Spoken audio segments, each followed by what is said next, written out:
நான் உன்னை பார்த்தது நீங்கள் சொல்லுங்கள் யாருன்னு சொல்லுங்கள் அப்படின்னு அந்த ஆஃபீஸர் சொல்லியிருக்காரு. அப்போ விவேகானந்தர் சொல்கிறாராம், அது வேற யாரும் இல்லை, நீங்கள் தான் அப்படின்னு சொல்கிறாராம். அந்த ஆஃபீஸருக்கு உடனே ஆச்சரியமாக ஆயிடுச்சு. என்னது இது, இவர் நம்மளை விசாரிக்க வந்தோம், இவர் ரொம்ப நேரமாக சுற்றிக்கிட்டே இருக்காரேன்னுட்டு விசாரிக்க வந்தோம், இவர் என்னை போயிட்டு ஃப்ரெண்டு சொல்லிட்டாரே அப்படின்னு அவர் ஆச்சரியமாக பார்க்குறாரு.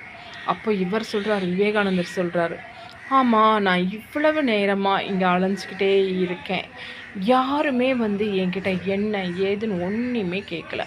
ஆனால் நீங்கள் மட்டும்தான் என்ன ஆச்சு என்னன்னு நீங்கள் தான் கேட்டீங்க. அப்போது எனக்காக நீங்கள் எதுவாக இருந்தாலும் செய்வீங்க, நீங்கள் தான் என்னோட பெஸ்ட் ஃப்ரெண்ட் அப்படின்னு அவர் சொல்லிட்டாராம்.